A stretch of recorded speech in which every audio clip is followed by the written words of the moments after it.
কেউ যাতে ভোট কেন্দ্র দখল করতে না পারে কর্মী সমর্থকদের সতর্ক থাকার আহ্বান তারেক রহমানের। ভোট চাইলেন ধানের শীষে। যেখানে বাধা সেখানেই প্রতিরোধ, নেতাকর্মীদের জামায়াতের আমিরের নির্দেশ। জনসমর্থন নেই বলেই নারী কর্মীদের ওপর হামলা চালাচ্ছে বিএনপি, অভিযোগ ডক্টর তাহেরের। রাজধানীর শান্তিনগরে এনসিপি নেতা নাসিরউদ্দিন পাটোয়ারির ওপর হামলা, ব্যবস্থা না নিলে পাল্টা জবাবের হুঁশিয়ারি নাহিদের। জুলাই অভ্যুত্থানের প্রথম শহীদ আবু সাইদ হত্যা মামলার শুনানি শেষ, রায়ের জন্য অপেক্ষমান, ঘোষণা যে কোনো দিন।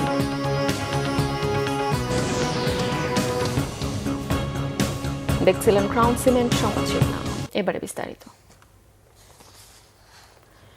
কেউ যেন ভোট কেন্দ্র দখল করতে না পারে সেজন্য কর্মী সমর্থকদের সতর্ক থাকার আহ্বান জানালেন বিএনপির চেয়ারম্যান তারেক রহমান। গতকাল রাতে গাজীপুরে নির্বাচনী জনসভায় তিনি এই কথা বলেন। গাজীপুর জেলার যানজট এড়াতে জয়দেবপুর রেলগেটে ওভারপাস করার কথা বলেন তিনি। বিআরটিএ প্রকল্পটি সম্পূর্ণ করার আশ্বাসও দেন। নারী পুরুষের কর্মসংস্থান বাড়াতে গার্মেন্টস শিল্পের পাশাপাশি নতুন শিল্প নিয়ে আসারও পরিকল্পনার কথা তুলে ধরেন বিএনপির চেয়ারম্যান। অনেকগুলো পরিকল্পনা নিয়েছি, তার মধ্যে একটি পরিকল্পনা হচ্ছে এই যে যেমন গার্মেন্ট শিল্প আছে, এই গার্মেন্ট শিল্পের মতো নতুন আরো আমরা শিল্প আনবো, যেখানে আমাদের আরো বেশি সংখ্যক মা বোনেরা কর্মসংস্থানের ব্যবস্থা হবে, যেখানে আমাদের তরুণ ভাই বোনেরা সেখানে কর্মসংস্থানের ব্যবস্থা করতে হবে। জয়দেবপুর রেল ক্রসিং এর উপরে একটা ওভারপাস নির্মাণ করা, যেটা নির্মাণ করলে আপনাদের এখানে যে বিআরটি প্রকল্প আছে এইটা বাস্তবায়ন করে এই যে যানজট, অসহ্য যানজট, এই যানজট যাতে দূর হয়, আপনারা যাতে সহজে চলাফেরা করতে পারেন, ইনশাল্লাহ এইটা আমরা বাস্তবায়ন করব। এই কাজগুলো যদি বাস্তবায়ন করতে হয় বিএনপিকে, তাহলে আপনাদের কি করা লাগবে? ধানের শীষকে জয়যুক্ত করা লাগবে। যার যার ভোট কেন্দ্রে সামনে গিয়ে জামাত করে ফজর পড়বেন, যাতে আগে থেকে ওখানে কেউ অবস্থান নিতে না পারে। ধানের শীষের যত ভোটার আছে আপনারা আশেপাশে সবাইকে নিয়ে ওখানে গিয়ে ফজরের জামাত আদায় করবেন এবং বসবেন, যেন কেউ ষড়যন্ত্র করে আগেই ভিতরে ঢুকে বসে না থাকে। এর আগে গতকাল ময়মনসিংহে নির্বাচনী জনসভায় বিএনপি চেয়ারম্যান তারেক রহমান বলেন, ধর্ম বর্ণ নির্বিশেষে সবাইকে একসাথে থাকতে হবে। এক থাকলেই দেশকে প্রত্যাশিত বাংলাদেশের দিকে নিয়ে যাওয়া যাবে। তিনি বলেন, ঐক্যবদ্ধ থাকলে দেশ এগিয়ে নেওয়া যাবে, জনগণের বাংলাদেশ গড়ে তোলা সম্ভব হবে। করব কাজ, গড়ব দেশ, সবার আগে বাংলাদেশ জানিয়ে তারেক রহমান 12 ফেব্রুয়ারি ধানের শীষে ভোট চেয়েছেন। স্টাফ রিপোর্টার অমিত রায়কে সাথে নিয়ে বিশেষ প্রতিনিধি আহমেদ সরওয়ারের রিপোর্ট, ক্যামেরায় ছিলেন জহুরুল হক জনি। বিকেল 4টার কিছু আগে তারেক রহমান আসেন ময়মনসিংহের জনসভাস্থলে। মঞ্চে ওঠার আগে তিনি সভামঞ্চের কাছে অবস্থানরত গণ অভ্যুত্থানে ময়মনসিংহের নিহতদের স্বজন ও আহতদের সাথে কুশল বিনিময় করেন। তারেক রহমান যখন মঞ্চে হাজির হন, তখন পুরো সার্কিট হাউস মাঠ প্রায় ভর্তি। তারেক রহমান তার বক্তব্যের শুরুতেই 24-এর গণ আন্দোলনের শহীদ এবং আহতদের অবদান স্মরণ করে বলেন, যে প্রত্যাশাকে সামনে রেখে তারা আত্মদান করেছেন, আহত হয়েছেন, পঙ্গুত্ব বরণ করেছেন, তা পূরণ করা সকলের দায়িত্ব। তাদের প্রতি শ্রদ্ধা জানিয়ে নতুন বাংলাদেশ গঠনে সবাইকে একযোগে কাজ করার আহ্বান জানান তিনি। ময়মনসিংহ বলুন, নেত্রকোনা বলুন, জামালপুর বলুন, শেরপুর বলুন, এই অঞ্চলগুলোতে বহু সমস্যা রয়ে গিয়েছে। নদী ভাঙন সমস্যা আছে, কর্মসংস্থানের সমস্যা রয়ে গিয়েছে। এক যুগেরও বেশি সময় ধরে সংস্কার বা নতুন করে করা প্রয়োজন ছিল, কিন্তু কোনো কাজ হয়নি। হয়েছিল? হয়নি। কারণ ওই যে বললাম, ভোটের অধিকার ছিল না। যদি ভোটের অধিকার থাকতো তাহলে জনগণের সমস্যার সমাধান হতো। যেহেতু ভোটের অধিকার ছিল না, যেহেতু দেশে নিশিরাতের নির্বাচন অনুষ্ঠিত হয়েছিল, তথাকথিত নির্বাচন, যেহেতু দেশে আমির নির্বাচন অনুষ্ঠিত হয়েছিল, সেখানে সত্যিকারের জনগণের প্রতিনিধি ছিল না। তারেক রহমান ধানের শীষে ভোট চেয়ে আগামীর বাংলাদেশ গঠনে বিএনপির পরিকল্পনা তুলে ধরেন। দেশে আমরা চাই ভোকেশনাল ইনস্টিটিউশন বেশি করে আমরা তৈরি করব, যাতে করে আমরা আমাদের তরুণ সদস্যদেরকে, যুব সমাজের সদস্যদেরকে আমরা বিভিন্ন রকম ট্রেনিং দিব, যেই ট্রেনিং এর বিনিময় তারা বিদেশে যেমন যেতে পারবে, একইভাবে তারা দেশে তাদের কর্মসংস্থান তৈরি করতে পারবে। যারা আইটিতে কাজ করে তাদের জন্য বিভিন্ন রকম আমরা আইটি ট্রেনিং এর ব্যবস্থার পরিকল্পনা গ্রহণ করেছি, যাতে যারা আইটিতে কাজ করে তারা ঘরে বসে তাদের আয় রুজি কামাই রোজগার বাড়াতে পারবে। আপনারা পল্লী চিকিৎসকের কথা শুনেছেন? পল্লী চিকিৎসক শহীদ জিয়ার সময় ছিল, যারা গ্রামে গ্রামে ঘরে ঘরে মানুষকে গিয়ে চিকিৎসা দিত, ছোটখাটো রোগ বলে অসুখ বিসুখ তারা সেখানে চিকিৎসা দিত।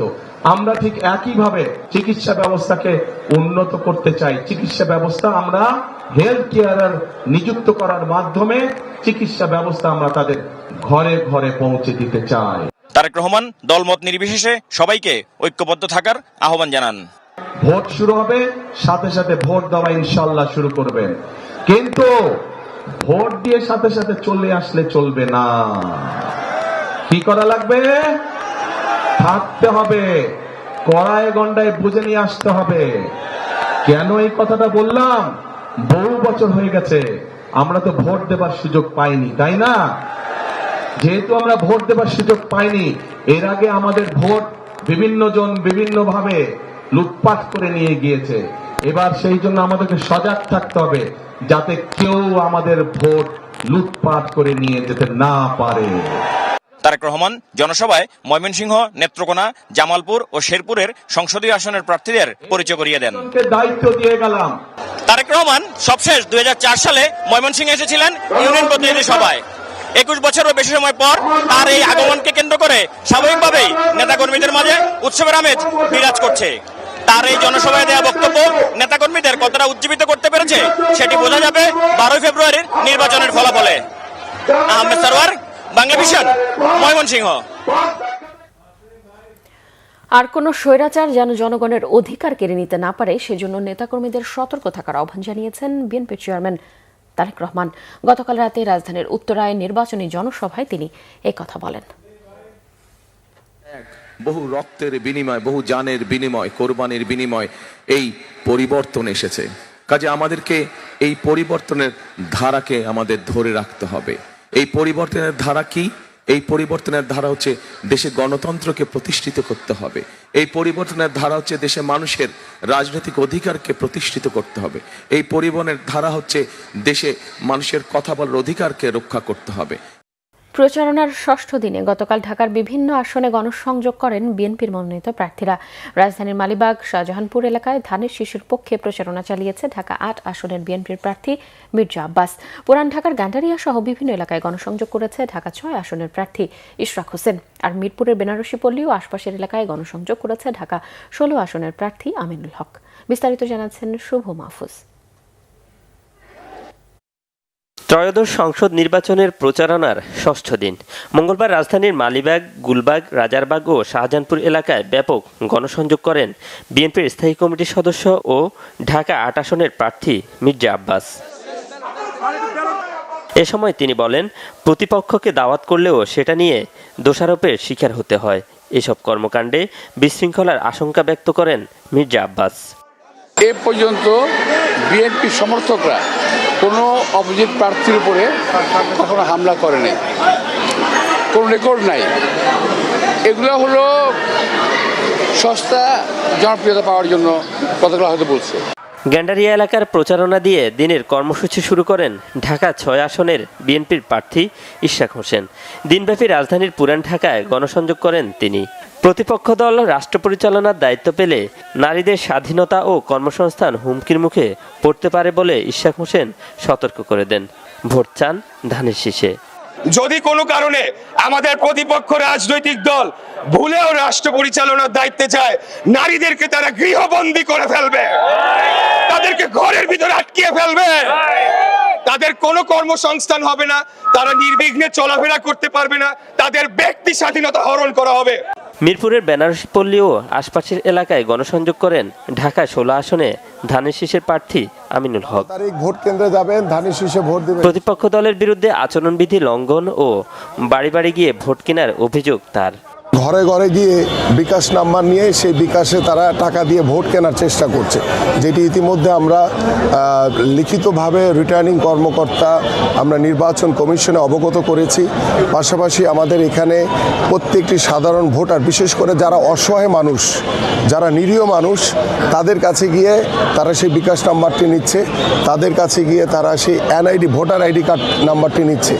মঙ্গলবার নিজ সংসদীয় আসনে ব্যাপক গণসংযোগ করেন ঢাকা ৪ আসনে বিএনপির প্রার্থী তানভীর আহমেদ রবিন। ভোটারদের নানা প্রতিশ্রুতি দেন তিনি। এদিকে বিকালে সুপ্রিম কোর্ট আইনজীবী সমিতি থেকে ধানের শীষের পক্ষে মিছিল করে জাতীয়তাবাদী আইনজীবী ফোরাম। মিছিলটি পল্টন বিজয়নগর হয়ে নয়াপল্টনে গিয়ে শেষ হয়।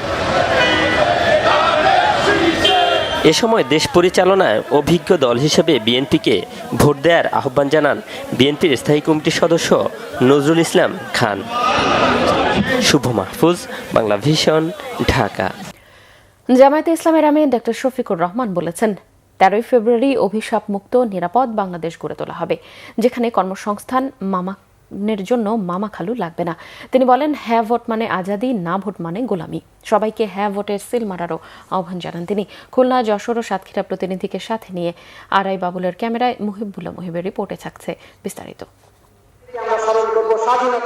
যশোর কেন্দ্রীয় ঈদগাহে 11 দলীয় জোটের নির্বাচনী সমাবেশে যোগ দিতে মঙ্গলবার সকাল থেকেই জড়ো হতে থাকেন 11 দলীয় জোটের নেতাকর্মীরা। প্রধান অতিথির বক্তব্যে জামাতের আমির ডাক্তার শফিকুর রহমান বলেন, অনেকেই বাহ্যিকভাবে গণভোটের পক্ষে থাকলেও মনে মনে গণভোটের বিপক্ষে। এদেরকে চিহ্নিত করার আহ্বান জানান তিনি। এই গণভোট হলে আর ফ্যাসিবাদী কায়দায় দেশের শাসন চালানো যাবে না। এই গণভোট হলে জনগণের সম্পদের উপর হাত দেওয়া যাবে না। এই গণভোট হলে দলীয় চাঁদাবাজির রমরমা ব্যবসা চলবে না। এই জন্য কেউ কেউ গণভোটে সন্তুষ্ট না, কিন্তু মুখ খুলে বলতে পারছেন না, কারণ 18 কোটি মানুষ গণভোটের হায়ের পক্ষে। পরে জামাত আমির অংশ নেন সাতক্ষীরা সরকারি বালক উচ্চ বিদ্যালয় মাঠে নির্বাচনী সমাবেশে। সেখানে তিনি বলেন, যারা জনগণের 28 লাখ কোটি টাকা বিদেশে পাচার করেছে, সেই টাকা পেটে হাত ঢুকিয়ে বের করে আনা হবে। দুইটা দুষ্ট চক্রের কারণে দ্রব্যমূল্যের এই অবস্থা। একটা হচ্ছে চাঁদাবাজ আর একটা হচ্ছে সিন্ডিকেট। আমরা আপনাদেরকে কথা দিচ্ছি, আল্লাহ আমাদেরকে সুযোগ দিলে প্রথমে চাঁদাবাজের হাত শক্ত করে ধরে ফেলবো, তারপরে সিন্ডিকেট ভেঙে চুরমার করে দেবো। কোথাও কোনো সিন্ডিকেটের অস্তিত্ব রাখা হবে না। শাসন হবে জনগণের শাসন। এরপর খুলনা সার্কিট হাউস মাঠে আয়োজিত সমাবেশে বক্তব্য রাখেন জামাত আমির। তিনি বলেন, একটি দল জনগণের ঘাড়ে হাত ও পিঠে চাবুক মারতে পারবে, কিন্তু হৃদয় জয় করতে পারবে না। জনগণের রায়ের প্রতি আস্থা রাখুন। অতীতে জনগণের রায়কে যারা সম্মান করে নাই, তাদের পরিণতি কি হয়েছে তার থেকে আমাদের সকলের শিক্ষা নেওয়া উচিত। জনগণের গায়ে হাত দিতে পারবেন, পিঠে চাবুক মারতে পারবেন, কিন্তু জনগণের হৃদয় এবং কলিজা জয় করতে পারবেন না। এদিকে সন্ধ্যা 6:30টায় জামাত আমির অংশ নেন বাগেরহাটের খানজাহান আলী মাজার সংলগ্ন মাঠে আয়োজিত মহাসমাবেশে। সেখানে দল মনোনীত প্রার্থীদের হাতে দাঁড়িপাল্লা প্রতীক তুলে দেন তিনি। এই বাংলাদেশকে আমরা নিরাপদ, শান্তি এবং উন্নতির বাংলাদেশে পরিণত করব। ইনশাআল্লাহ। বলবেন কিভাবে করব? করব আপনাদের ভালোবাসা এবং সহযোগিতা নিয়ে। আগামী নির্বাচনে কোনো দল নয়, 18 কোটি মানুষ যাতে বিজয়ী হয়, সেই প্রত্যাশার কথাও জানান জামাতের আমির ডাক্তার শফিকুর রহমান। মুহিবুল্লাহ মুহিব, বাংলা ভিশন, বাগেরহাট। এদিকে জনগণের সমর্থন নেই জেনে পরিকল্পিতভাবে জামাতের নারী কর্মীদের উপর হামলা চালাচ্ছে বিএনপি, অভিযোগ করেছেন দলটির নায়েবে আমির ডক্টর আব্দুল্লাহ মোহাম্মদ তাহের। গতকাল জামাতের কেন্দ্রীয় কার্যালয়ে এক সংবাদ সম্মেলনে এই অভিযোগ করেন তিনি। ডক্টর আব্দুল্লাহ মোহাম্মদ তাহের বলেন, এভাবে নারীদের উপর হামলা করলে আগামীতে নারী নেতৃত্ব পিছিয়ে যাবে, যা আন্তর্জাতিকভাবে দেশকে পেছনে ফেলবে। এই অভিযোগের ক্ষেত্রে নির্বাচন কমিশন কোনো ব্যবস্থা নিচ্ছে না বলেও অভিযোগ তার। সকল রাজনৈতিক দলকে দায়িত্বশীল আচরণেরও আহ্বান জানান জামাতের নায়েবে আমির। বিভিন্ন স্থানে নির্বাচনী প্রচারণায় নারীদের হেনস্থা ও তাদের উপর সহিংস হামলার প্রতিবাদে আগামী 31 জানুয়ারি রাজধানীর সোহরাওয়ার্দী উদ্যানে নারী সমাবেশের ডাক দিয়েছে মহিলা জামাত। দেশের বিভিন্ন স্থানে 11 দলীয় জোটের প্রার্থীদের ওপর হামলার জন্য ছাত্র দলকে দায়ী করেছে ঢাকা 11 আসনের এনসিপির মনোনীত প্রার্থী নাহিদ ইসলাম। ব্যবস্থা না নিলে রাজনৈতিকভাবে পাল্টা জবাবেরও হুঁশিয়ারি দিয়েছেন তিনি। সন্ত্রাসীদের রুখে দেওয়ার হুঁশিয়ারি দেন জাতীয় নাগরিক পার্টির মুখ্য সমন্বয়ক নাসিরউদ্দিন পাটোয়ারিও। আরিফিন শাওনের রিপোর্টে থাকছে বিস্তারিত। আসন্ন জাতীয় নির্বাচনে নিজেদের প্রতীকের পক্ষে প্রচারণা চালাচ্ছে সব প্রার্থীরা। দিন গড়ানোর সাথে সাথে প্রচারণা নিয়ে বাড়ছে উত্তেজনা। এরই মধ্যে 11 দলীয় জোটের প্রার্থীদের প্রচারণায় হামলার ঘটনাও ঘটেছে। ঢাকা 11 আসনের এনসিপি মনোনীত প্রার্থী নাহিদ ইসলাম বলেন, হামলার কারণে লেভেল প্লেইং ফিল্ড নষ্ট হচ্ছে। ব্যবস্থা না নিলে রাজনৈতিকভাবে পাল্টা জবাবের হুঁশিয়ারি দেন তিনি। 11 দলের পক্ষে সারা দেশে যে জনজোয়ার তৈরি হয়েছে, বিশেষত নারীরা এবং তরুণ সমাজ আমাদের পক্ষে যেভাবে কাজ করছে, কথা বলছে, সমর্থন দিচ্ছে, সেটা দেখে তারা ভয় পেয়ে প্রতিপক্ষকে নানাভাবে বাধা তৈরি করার উদ্দেশ্যে, লেভেল প্লেইং ফিল্ড নষ্ট করার উদ্দেশ্যে তারা এই বাধাগুলো করতেছে। বাট আমরা আত্মবিশ্বাসী, আমাদেরকে যত বাধা দেওয়া হবে আমরা তত বেশি শক্তিশালী হব, তত বেশি ঐক্যবদ্ধ হব। এর আগে দুপুরে রাজধানীর হাবিবুল্লাহ বাহার কলেজে ঢাকা 8-এ 11 দলের প্রার্থী নাসিরউদ্দিন পাটোয়ারির উপরে হামলা করে সন্ত্রাসীরা। সন্ত্রাসমূলক কাজ রুখে দেওয়ার হুঁশিয়ারি দেন তিনি।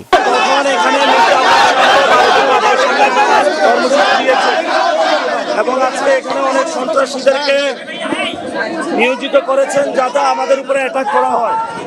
আমরা সর্বোচ্চ ধৈর্যের সাথে আছি, ইনশাআল্লাহ, যাতে বাংলাদেশের সন্ত্রাস দুর্নীতির বিরুদ্ধে আমাদের নতুন লড়াই শুরু হয়েছে ইনশাআল্লাহ।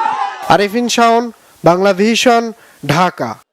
নির্বাচন কমিশনার আনোয়ারুল ইসলাম সরকার বলেছেন, অতীতের যে কোনো নির্বাচনের চেয়ে এবারে নির্বাচনের পরিবেশ বেশ চমৎকার। রাজনৈতিক দলের মধ্যে নির্বাচন নিয়ে শঙ্কা থাকলেও কমিশন মনে করে 12 ফেব্রুয়ারি সুন্দর নির্বাচন হবে। গতকাল রাজধানীর আগারগাঁও নির্বাচন ভবনে সাংবাদিকদের এমনটাই জানিয়েছেন ইসির এই সদস্য। তিনি আরও বলেন, ভোট ব্যবস্থাপনায় কমিশন সর্বোচ্চ সতর্কতা অবলম্বন করবে। ভোটারদের নির্বিঘ্নে কেন্দ্রে আসারও আহ্বান জানিয়েছেন তিনি। সাংবাদিকদের প্রশ্নের জবাবে আরও বলেন, গণভোটের পক্ষে ও বিপক্ষে নির্বাচন পরিচালনাকারী ব্যক্তিরা কোনো মতামত দিতে পারবে না। জাতীয় পার্টির নিষিদ্ধের বিষয়ে কমিশনের কোনো তথ্য নেই। এদিকে প্রার্থীদের আচরণবিধি লঙ্ঘনের বিষয়ে ইসি আনোয়ারুল ইসলাম সরকার জানিয়েছেন, আচরণবিধি লঙ্ঘনের দায়ে 26 জানুয়ারি পর্যন্ত ভ্রাম্যমাণ আদালত সারা দেশে প্রার্থীদের বিরুদ্ধে 9 লাখ টাকারও বেশি জরিমানা করেছে এবং মামলাও হয়েছে 94টি।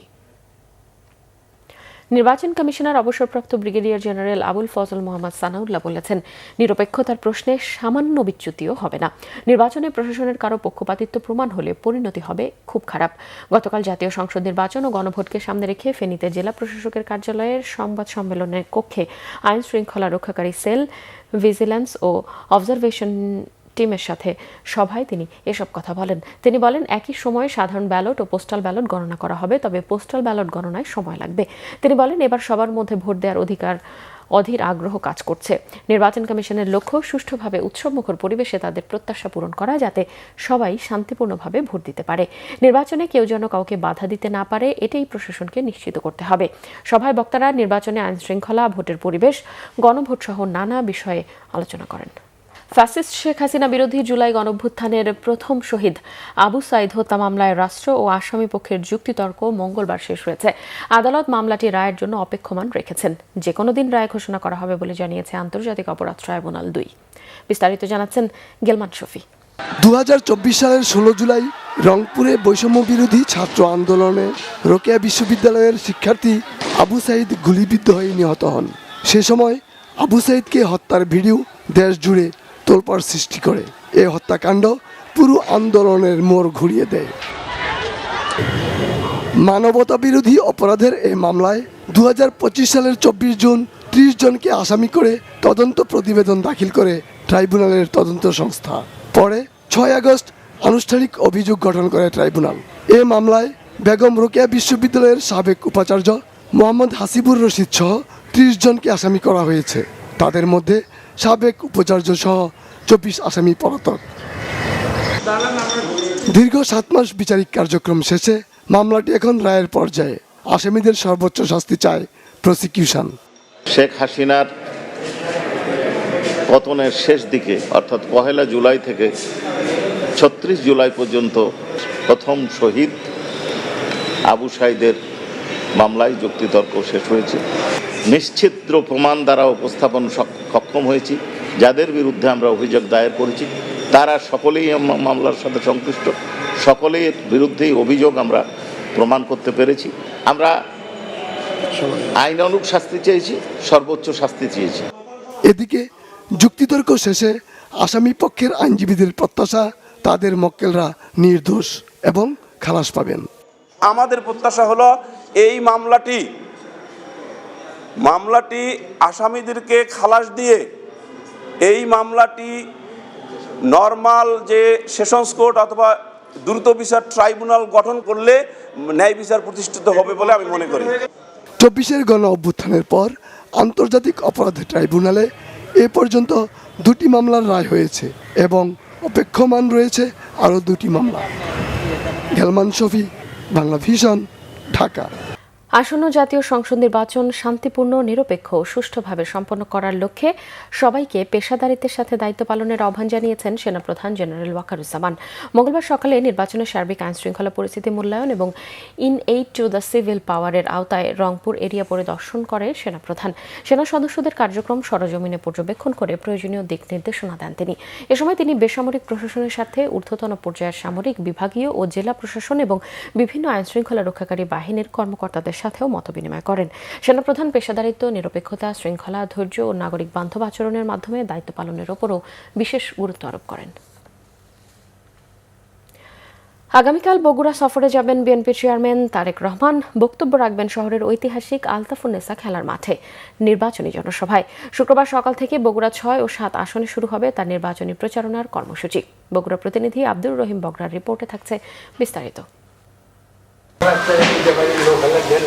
দীর্ঘ 21 বছর পর পৈতৃক নিবাস বগুড়ার গাবতলী উপজেলার বাগবাড়ি গ্রামে যাচ্ছেন বিএনপি চেয়ারম্যান তারেক রহমান। তার এই সফরকে ঘিরে সেখানে উৎসব আমেজ। স্বজন, এলাকাবাসী সহ বিভিন্ন শ্রেণী পেশার মানুষ তাকে এক নজর দেখার অপেক্ষায়। তারেক সাহেব আসবে, আমরা সবাই তাকে একটু স্যালুট জানাবো। আসার কথা শুনে আমরা খুব খুশি। সবাই দোয়া রাখবেন ও যেন আমাদের কাছে সুস্থ শরীরে এবং সশরীরে দেখা করতে পারে। ঢাকা কেরানীগঞ্জ থেকে আসছি, শুধু পরিদর্শনের জন্য। কালকে সে আসবে, আজকে এসে দেখে গেলাম। কালকে তো অনেক ভিড়ে না সাক্ষাৎকার হতে পারে, সেই জন্য আজকে আমরা এসে গেলাম।